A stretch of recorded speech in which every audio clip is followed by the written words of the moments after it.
વંદે વંદે. ખૂબ ખૂબ સ્વાગત.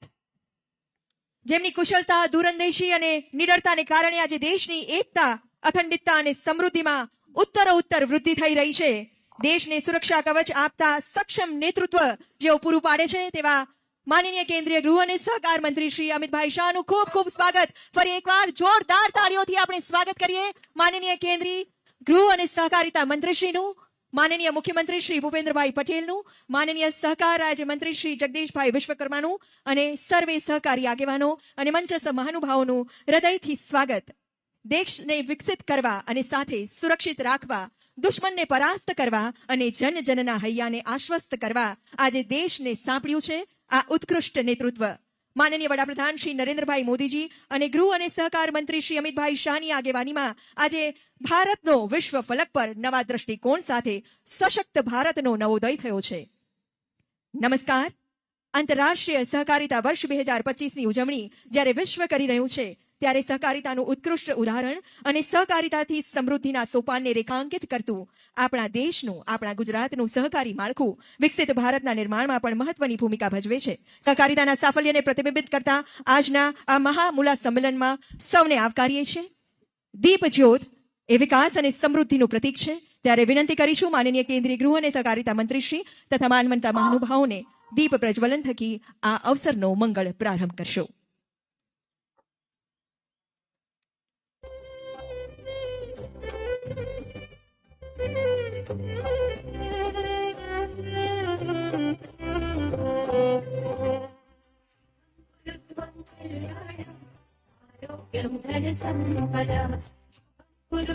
પૂર્વ પ્રેસિડેન્ટ એનસીયુઆઈ ન્યૂ દિલ્હીને કે આપણી વચ્ચે પધારેલ માનનીય કેન્દ્રીય ગૃહ અને સહકાર મંત્રી શ્રી અમિતભાઈ શાહનું સ્વાગત અભિવાદન કરે બુકે, શોલ અને મોમેન્ટો થકી.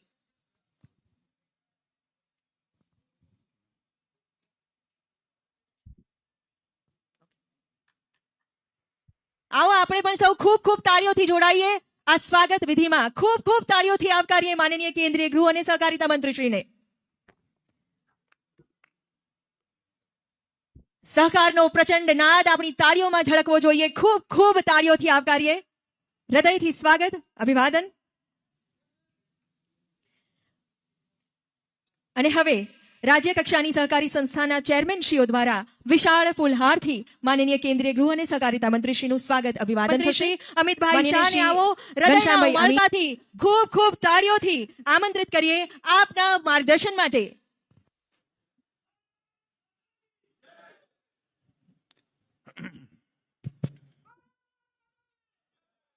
આજે સમગ્ર ગુજરાતના સહકાર સંમેલનમાં મંચ પર મારી સાથે ઉપસ્થિત ગુજરાત રાજ્યના લોકપ્રિય મુખ્યમંત્રી શ્રીમાન ભૂપેન્દ્રભાઈ પટેલ, ગુજરાત રાજ્યના સહકારિતા મંત્રી શ્રી જગદીશ વિશ્વકર્માજી, ગુજરાત રાજ્ય સહકારી સંઘના અધ્યક્ષ શ્રી ઘનશ્યામભાઈ અમીન, શ્રી જેઠાભાઈ ભરવાડ, નાફેડના ચેરમેન શ્રી શામલભાઈ પટેલ, અમૂલના અધ્યક્ષ શ્રી અજયભાઈ પટેલ, અધ્યક્ષ ગુજરાત રાજ્ય સહકારી બેંક શ્રી ચંદ્રપાલ સિંહ યાદવ, અધ્યક્ષ ક્રિપકો શ્રી નરહરિભાઈ, રાજ્યસભાના મારા સાથી સાંસદ શ્રીમાન ભૂપેન્દ્રસિંહજી ચુડાસમા, ભારતીય જનતા પાર્ટીના વરિષ્ઠ નેતા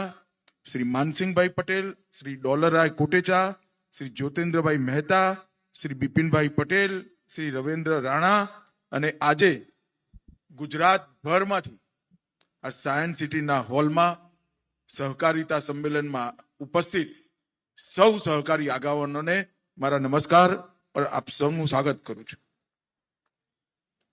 મિત્રો, આપણે સૌ જાણીએ છીએ કે 2025નું વર્ષ આંતરરાષ્ટ્રીય સહકારિતા વર્ષ તરીકે ઉજવવાનો નિર્ણય યુનાઇટેડ નેશન્સે લીધો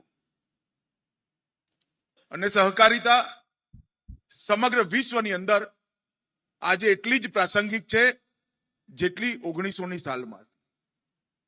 અને એટલા માટે જ સહકારિતા વર્ષની શરૂઆત ભારતમાં કરવાનો નિર્ણય થયો કારણ કે 2021 થી મોદી સાહેબના નેતૃત્વમાં ભારતમાં સહકારી આંદોલનને પુનર્જીવિત કરવાનો એક બહુ મોટો પ્રયાસ અહીંયા થયો અને એનું અનુમોદન કરવા માટે ભારતની અંદર સહકારિતા વર્ષની શરૂઆત કરવાનો નિર્ણય કર્યો. દિલ્હીમાં કાર્યક્રમ થયો હતો.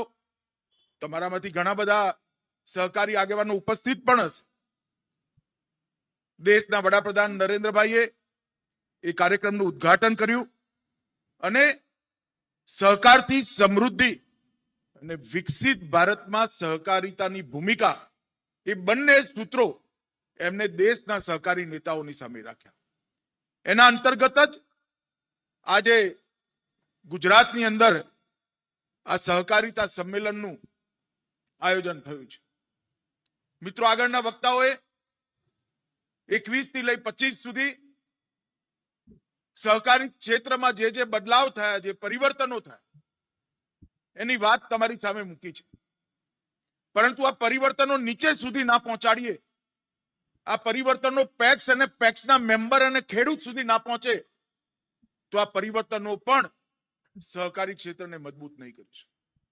અને એટલા માટે આપણા માટે ખૂબ જરૂરી છે કે સહકારી સંસ્થાઓને જો આગળ વધારવી હોય તો ચાહે પેક્સ હોય, ચાહે સરાફી મંડળી હોય, ચાહે દૂધ મંડળી હોય, ચાહે મત્સ્ય સંપદાની મંડળી હોય, હાઉસિંગ મંડળી હોય, દરેક પ્રકારની મંડળીની અંદર જાગૃતતા, સહકારનું પ્રશિક્ષણ અને પારદર્શિતા આ ત્રણે લાવવાનો પ્રયાસ આપણે કરવો પડે.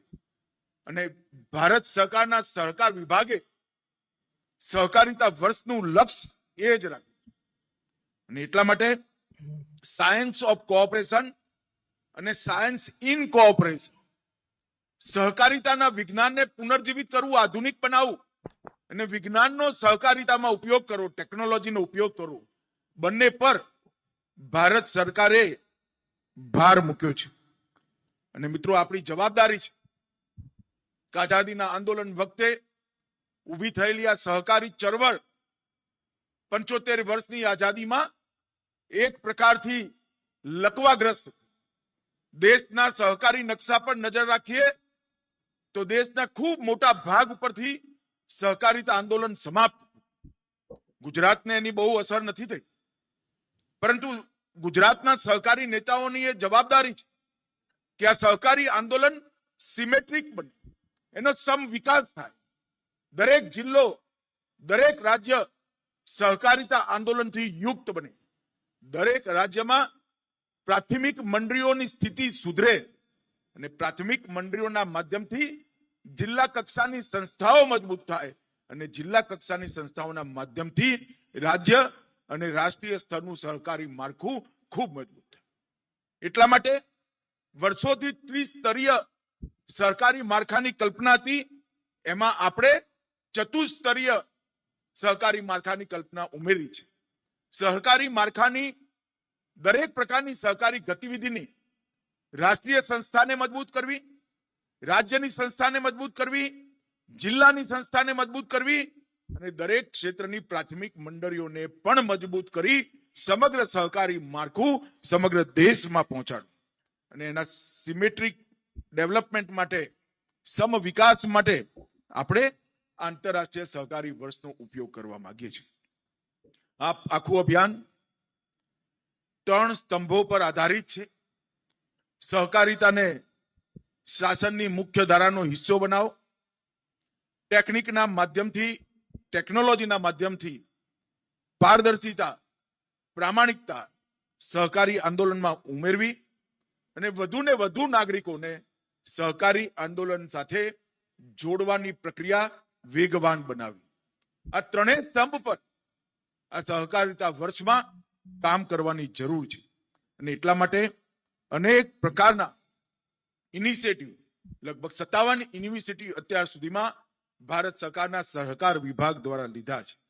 હું કંઈ બધું તો બતાવવા માંગતો નથી, પરંતુ આજે ગુજરાતભરના સૌ સહકારી આગેવાનો જ્યારે અહીંયા ઉપસ્થિત છે ત્યારે મારી આપ સૌને વિનંતી છે, એક પ્રયોગ સમગ્ર દેશમાં આપણે ગુજરાતમાં પ્રાથમિક ધોરણે ચાલુ કર્યો. સહકારિતામાં સહકાર, બધી સહકારી સંસ્થાઓએ પોતાનું કામકાજ સહકારી સંસ્થાઓ સાથે જ કરવું. દરેક પ્રાથમિક મંડળીનું બેંક એકાઉન્ટ ડિસ્ટ્રિક્ટ કોઓપરેટિવ બેંકમાં હોય, દરેક એપીએમસી નું બેંક એકાઉન્ટ ડિસ્ટ્રિક્ટ કોઓપરેટિવ બેંકમાં હોય, દરેક હાઉસિંગ મંડળીનું બેંક એકાઉન્ટ ડિસ્ટ્રિક્ટ કોઓપરેટિવ બેંકમાં હોય, દરેક ડેરીનું એકાઉન્ટ ડિસ્ટ્રિક્ટ કોઓપરેટિવ બેંકમાં હોય અને ધિરાણ લેવા માટે પણ સહકારી માળખાનો જ ઉપયોગ કરવો. જોવામાં પ્રાથમિક દ્રષ્ટિએ આ ખૂબ નાની વાત લાગે છે. આપણે પંચમહાલ અને બનાસકાંઠા 2 જિલ્લાથી શરૂઆત કરી, પછી અજયભાઈના નેતૃત્વમાં ગુજરાત સ્ટેટ કોઓપરેટિવ બેંક અને અમૂલે સાથે મળી આને વેગ આપ્યો. હજી 60% જ કામ થયું છે, પણ સહકારી ક્ષેત્રની ડિપોઝિટમાં 11,000 કરોડ રૂપિયાનો વધારો આપણે અનુભવ્યો. શું આપણે એટલું ના કરી શકીએ? સહકારી મંડળીના દરેક સભાસદનું એકાઉન્ટ ડિસ્ટ્રિક્ટ કોઓપરેટિવ બેંકમાં, એપીએમસીના દરેક વેપારીનું એકાઉન્ટ ડિસ્ટ્રિક્ટ કોઓપરેટિવ બેંકમાં હોય, એપીએમસીનું, પ્રાથમિક ડેરીનું, જિલ્લા ડેરીનું અને પૈસાનું વિતરણ પણ ડિસ્ટ્રિક્ટ કોઓપરેટિવ બેંકના માધ્યમથી. ટેકનોલોજી આવ્યા પછી આ જરાય મુશ્કેલ નથી અને એનો સફળ પ્રયોગ આપણે ગુજરાતમાં થયો છે. મારી આપ સૌ સહકારી આગેવાનો, 800 સંસ્થાઓના લગભગ 4100 લોકો અહીંયા ઉપસ્થિત છે. સૌ સહકારી નેતાઓને મારી વિનંતી છે કે સહકારી સંસ્થાઓ વચ્ચે સહકાર, કોઓપરેશન એમોંગ્સ કોઓપરેટિવ, એને આપણે બળ આપવું જ જોઈએ, એને આગળ વધારવું છે. ફરી એકવાર આપ સૌને સહકારિતા વર્ષની અનેક અનેક શુભકામનાઓ. વંદે માતરમ. આભાર આપના નેતૃત્વ અને દૂરંદેશી માર્ગદર્શન અને દિશા સૂચન માટે ખૂબ ખૂબ આભાર. આવો આપણે આ માર્ગદર્શનને ખૂબ ખૂબ તાળીઓથી વધાવી લઈએ. ધન્યવાદ. અને હવે અનુરોધ કરીશું એક્ઝિક્યુટિવ ઓફિસર ગુજરાત રાજ્ય સહકારી સંઘ ડોક્ટર રાજેન્દ્ર ત્રિવેદીને આભાર અભિવ્યક્તિ માટે. વચ્ચે માનનીય કેન્દ્રીય ગૃહ અને સહકાર મંત્રીશ્રીનું સૌને અનુરોધ પોતાના સ્થાન પર ઉભા થઈશું અને રાષ્ટ્રગાનમાં આપણે જોડાઈશું. ભારત માતા કી જય હિન્દ, જય હિન્દ.